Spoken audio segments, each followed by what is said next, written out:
Malaking pintuan ng higante nakita ng isang TikToker sa Oregon. Welcome back sa Arvin Polo TV channel. May isang TikToker na may pangalang RDB Cell na sikat ngayon dahil sa claim niya na nakunan niya ng video ang isang higante na lumabas mula sa isang parang pintuan sa mga bundok sa Oregon. Bigla siyang nanahimik ng maraming araw at hindi siya nagpo-post ng mga videos matapos nito. Dahil sinasabi niya na may mga puting sasakyan ang sumusunod sa kanya sa bahay o kapag pupunta siya sa bundok na yon para mag-explore. Kung iisipin parang katulad ito sa kwento ni Andrew Dawson, na isang taon mahigit ang nakalipas ay nag-post din sa TikTok ng video ng higante. Gumawa siya ng iba't ibang videos tungkol dito at talaga namang nag-viral. At sabi din ni Dawson noon na habang mas pinag-aaralan niya yung lugar, sinabi niya na may mga sasakyan din ng gobyerno na humaharang sa kanya. At nakunan niya pa nga ito ng kamera dahil kahit nasa bahay na siya ay sinusundan pa din siya. At ang nakakalungkot, maraming nagulat at nagtaka dahil isang araw namatay si Dawson sa hindi malamang dahilan. FYI, sa Biblia, mahigit 30 beses nabanggit ang mga higante at ang kanilang lahi. Yung pinakasikat na verse, Genesis chapter 6 verse 4, na sinasabing ang mga higante ay nasa lupa ng mga araw na yaon at pagkatapos din naman na makasiping ang mga anak ng Diyos sa mga anak na babae ng tao at mga kaanak sila sa kanila.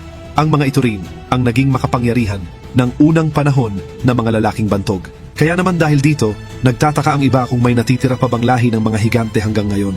Maraming tao ang naniniwala dito at kasama na nga si RDB Cell dito. At ngayon tignan na natin ang buong nakita ni RDB Cell.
Spiritual na dimensyon.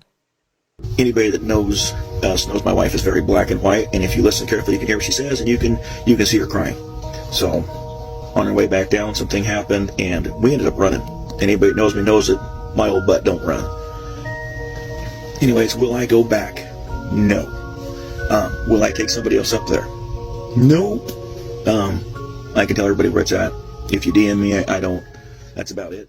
Mukha talaga siyang Aramumuru sa Peru. Ang Aramumuru sa Peru ay isang misteryosong lugar din na matatagpuan malapit sa Lake Titicaca, isa sa pinakamalalaking lawa sa South America. Kilala din ito bilang Gate of the Gods o Puerta de Hayumarca. Isa itong malaking bato na may hugis parihabang ukit sa gitna. Ang ukit ay mukhang isang pintuan o portal na nakaukit sa solidong bato. Ang eksaktong pinagmulan at layunin ng Aramumuru ay hindi pa din tiyak. Kaya naman maraming alamat at espiritual na mga kwento ang nagsisilabasan tungkol dito. Ayon sa ilang lokal na alamat, ito ay isang portal patungo sa ibang dimensyon o isang stargate na ginagamit ng mga sinaunang tao para sa espiritual na paglalakbay o komunikasyon sa mga Diyos o ibang nilalang. Ngayon mabalik tayo sa mga higante. Sa tingin ko, maaring posible ito. Dahil alam naman natin na sa buong mundo ay taon-taon may mga tao ang nakakakita ng malalaking nilalang na naglalakad sa kagubatan. May mga nakaka-encounter pa nga sa kanila at may mga nakakakuha pa nga ng video. Kamakailan lang din, may video na lumabas mula sa Salt Lake City, Utah na parang may malaking nilalang sa gilid ng bundok. Mukha talaga itong malaking tao na nakatayo sa gilid na tuktok ng bundok. At mula ang video na ito sa isang Instagram page ni Token Ginger 2.0 at mukhang totoo talaga ito para sa karamihan. At katulad din ni Andrew Dawson at RDB Cell, yung page na pinag-uploadan nila ng video ay binura din nila ng hindi katagalan pagkatapos nilang maipost. Tila may nagsasabi sa kanila na burahin ang video at manahimik na lang kung ayaw nilang mapahamak. I know what I think it is, but it's 60 to 80 feet tall, 60 to 80 feet across at a wedge shape. At maaari itong iugnay sa isa pang talata sa Biblia na mababasa sa Numbers chapter 13 verse 33 at sinasabing, "Nakita namin doon ang mga higante. Sila ay mula sa lahi ni Anak. Mga tipaklong lamang kami kung ihahambing sa kanila."